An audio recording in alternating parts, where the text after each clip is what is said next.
Preview.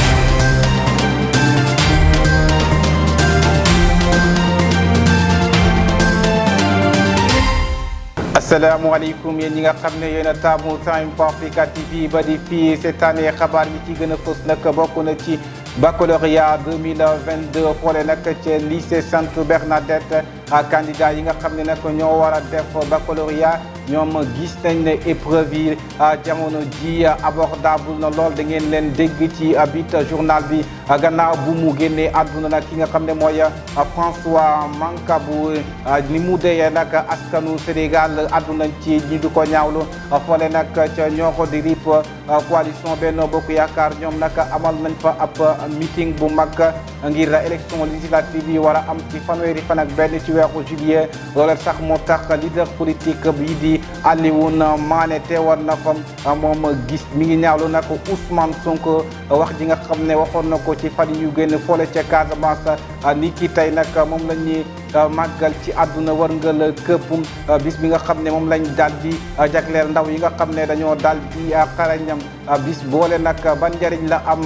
danañ ci wax ci biit journal bi xabaar yi bitim réew tàggat yaram mooy ndar képpe bi la jotaay léegi ñu daal di yaatal. ñuy waat leen beneen yoon ci télévision bu mag bi comme niñ leen ko junjee woon rek ci bopp xabaar yi ndiki démb lañ daal di tàmbale ci diwaanu Sénégal yëpp bac général foole nag ci lycée bu Bernadette élèves yi nga xamante ni nag ñoo war a daal di def baccalauréat ñoom gis nañ nag ne épreuve yi ci jamono ji ñu toll dafa daal di abordable ñu daal di déglu reportage bi nga xam ne Abdoul Wahab Ba defal nañu ko ak Amarta Sonko. atum ren office national bu baccalauréat fësal na lu ci toll ak 150 925 candidats yu war a def baccalauréat bi. bu ñu doxantoo ba dem ci centre bu Bernadette foofu nag candidat bu mel ni Sali dafa jàpp confiance. bac bi moom c'était abordable de affaire bi méttiwul woon noonu moom. Aliou Faye candidat la ci série wu L1 moom tamit wóolu na boppam. muy tàmbali démb daal comme ni ñu ko dundee c'était très abordable sujet yi comme genre philosophie bon ñun daal suñu chance daal ñu daal lu ñu dund yaakaar daal. non moom correcteur moom bu ko tegee ci yoon moom gëm nañ ne affaire yi moom ça va passer incha allah. Tabara Diagne moom nag di wax ne épreuve yi amoon na tuuti jafe-jafe waaye am na si yaakaar. épreuve yi ça a été mais xaw na difficile tuuti rek à part langue vivante yi comme espagnol bi démb moom xaw na tar tuuti élèves yi jomb nañ moom mais xaw nañ gérer daal ak tey aussi français bi ça a été. philo bi aussi yaakaaroon nañ leneen sax yaakaaroon nañ li saf yoo xam ne élève buñ ko mën mais moo gën a neexagum ci sujet yi daal. fu ñuy daane rek mooy ni xale yi ñu ngi passé épreuve yi ci jàmm donte sax am nañu tuuti jafe-jafe ci épreuve yi waaye ñu ngi ciy dundee yaakaar. jërëjëf Abdoul Wahab Ba ci bile reportage ñu wax ci génnuk àdduna ki nga xam ne mooy François Mancabou nga xam ne moom ni mu génne àdduna jur na coow ci diwaanu Sénégal ba tax na nag askan wi daal di nañ ci àddu ku ci nekk nag ak ni mu ko xalaatee ñu daal di déglu micro trottoir bi nga xam ne Yvon Aka moo ñu ko defal ak Amarta Sonko. Franchement moom affaire yi moom dañ kaa war a tirer au clair que justice soit faite et que son âme repose en paix. Je présente mes condoléances. Que justice soit faite daal ñoom nañu xool lu leen ci après ñu def ko. moom affaire bu ñu méttiwul la quoi affaire bi dafa métti trop parce que lii du yoon amuñu droit boobu jàpp nit ki tëj ko dóor ko ba mu dee. loolu du yoon loolu moom du yoon loolu moom naqar ne ko trop waaw parce que lii baaxu si dëkk lii nii mën na indi révolution bu métti ak policiers yi lii du yoon waaw du yoon quoi. ah mais daal ñu wax leen daal ñu muñ rek ñu muñ quoi ñu muñ xam nga jàpp si yàlla quoi waaw loolu moo am mais ñun ñii jeunes yi ñun lii day jeex parce que léegi jeunes yi dañuy yeewu seen politique à l'ancienne yooyu noonu jeex na waaw. jërëjëf Yvon Aka ci micro-trottoir bu am solo bi ñu wax ci coalition Benno Bokk Yaakaar ci département bu Nioro ñoom nag dañoo daal di amal seenub meeting bu mag foole ca département bu Nioro ngir daal di waajal élection législative yu ñu dëdmal ci fanweeri fan ak benn ci weeru juillet ci teewaayu Moustapha Niass ak Alioune Mané tax nag ci la jëlee kaddu moom di ñaawlu kaddu yi nga xamante ni moom la Ousmane Sonko daal di waxoon ci bés yi ñu weesu foole ca Casamance ñu daal di teewlu ay kaddoom. Je m'adresse à la presse nationale parce que lii mbiru réew mi la duñu wax sax presse internationale. Il y a un Sénégalais parmi les Sénégalais que je pensais qu'il était sénégalais mu ne président Macky Sall dafa am ak problème waa Casamance ak Casamance yi kooku liñ koy tontu moom moo am problème ak sénégalais yi parce que moom heure bu génnee pour manifester ay Sénégal dee ñun on s'est opposé, le président Moustapha Niasse est là durant 12 ans contre Ablaye Wade on s'est jamais fixé ay nit di dee ci mbedd mi moom bi mu nekkee maire comme Alassane Mbaye son premier discours dana il faut une monnaie locale pour la Casamance kooku mooy vrai rebelle yi du ñu yore arme di xeex kooku dane Sénégal moom su ko jotul ci démocratie day jéem a dem Casamance jiite rébellion te ñi ànd ak moom xam nañ ko ils sont opposés ku mel ni suñu mag Khalifa Sall il est dans l'opposition Habib Sy mais kenn mësul tenir ce discours boobu day tas Sénégal te Sénégal bu ci waxul naa fekk nga masuñu rey benn militaire sénégalais nga dégg mu condamné wala compatir avec les familles masul am. Alioune Mané responsable politique ca diwaanu Nioro ngeen doon teewlu noonu ay kàddoom ni wax ci tey nag fukki fan ak juróom ci weeru juillet moom lañ daal di màggal ci àdduna wërngal këpp jour bi nga xamante ni moom lañ daal di jagleel ndaw yi nga xam ne dañoo daal di am ay compétence maanaam karañ bii les journée nag lan lañ ci mën a jàngat ñu daal di déglu leeral yi ak suñu reporter bi. ci atum 2014 l'Assemblée générale bu Nations Unies daal di proclamer fukki fan ak juróom ci weeru juillet muy journée bi nga xam ne moom lañ jagleel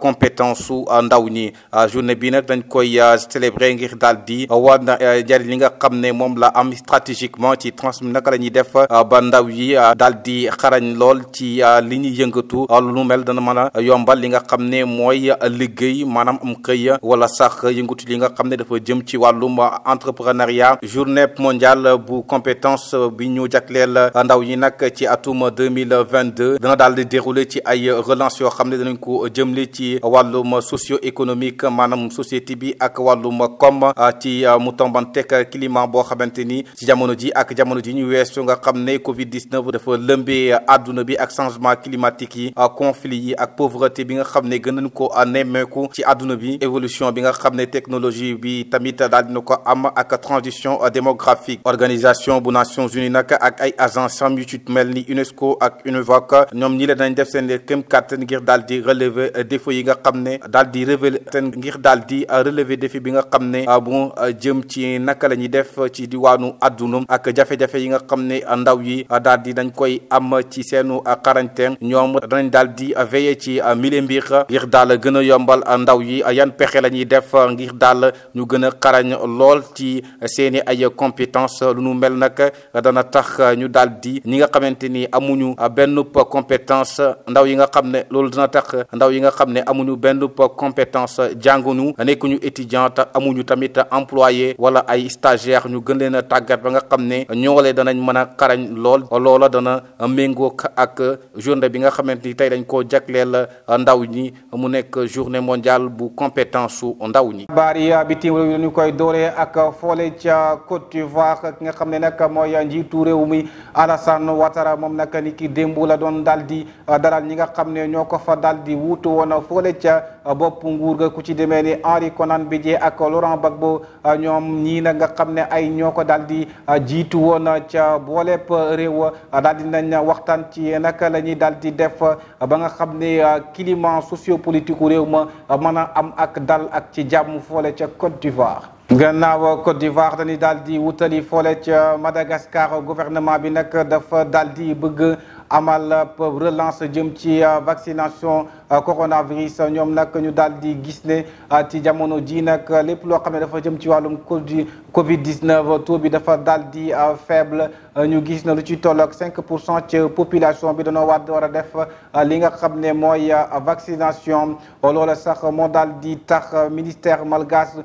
bi yore lépp loo xam ne dafa jëm ci santé publique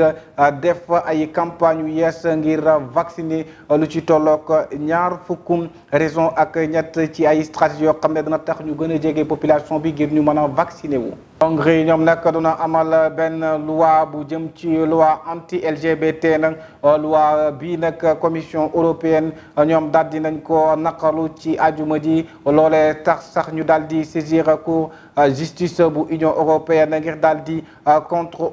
Hongrie ci li nga xam ne da ko daal di def daal di aaye ñi nga xam ne ñooy homosexualité yi nga xam ne ñoo nekk foofu noonu lu mel nag ñoom dañoo jàpp ne affaire discrimination la boddi la lu mel nag loolu tax ñoom ñu daal di koy ñaawlu daal di ko clamé sax ci CJUE li nu mel nag dañ leen ko daal di tere ci antenne rajo indépendante bu Club Radio suñu sukkandikoo ci communiqué bi ñu am lu nu mel nag mu nekk ñaari infraction yoo xam ne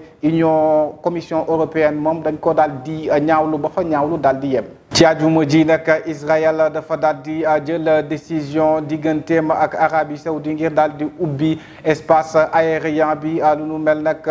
dana gën a rataxal seen diggante Moyen-Orient ak Israël suñu daal di sukkandikoo ci communiqué bi nga xamante ni daal nañ ko jox ministère du transport sax fi mu ne officiel na vol israélien yi mën nañ daal di wutali foole ci Arabie Saoudite loolee la communiqué bi wax di Mikaïli. xabaar yi tàggat yaram yi dañu koy dooree ak laaj bi nga xam ne dafa samp ci ëllëgu Cristiano Ronaldo moom ba léegi kenn xamagu ci lu bari volonté bi nga xam ne nag moom la daal di amoon ngir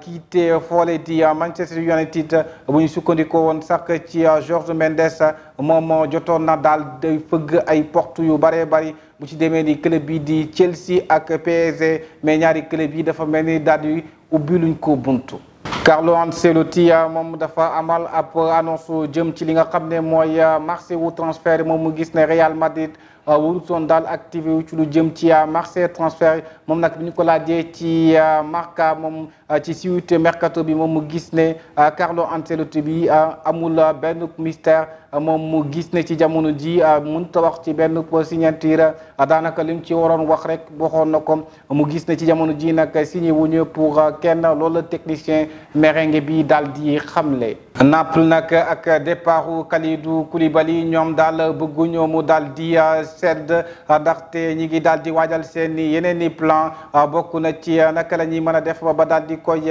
remplacer ba tax na sax ñoom jot nañoo amal ay discussion ak PSG ngir xool naka la ñuy def ngir mën a daal jënd l'international sénégalais bi di Abdou Diallo. gaynde yu jigéen ñi footballeurs yi nga xamante ni ñoom nag dañ leen daal di éliminé woon ci quart de finale ci Coupe d'Afrique des Nations féminine bu 2022 seen diggante ak Gambie ñoom nag ñi ngi war a daal di daje ak Tunisie sax ci pré-barrage bu jëm ci coupe du monde loole sax tax ñoom ñi leen ñu daal di am beneen chance ngir naka lañ mun a def ngir daal di waajal boole pour compétition mondiale bu jëm ci 2023 foole ca Nouvelle-Zélande. xabaar yi tàggat yaram yi sax moo yëkkati jotaay bi di leen jox dig daje ci beneen jotaayu xabaar ci télévision bu mag bi Time for Africa TV télé bi nga xam ne dafay wax ak ñun di wax ak yéen seen mbégte sunu bànneex.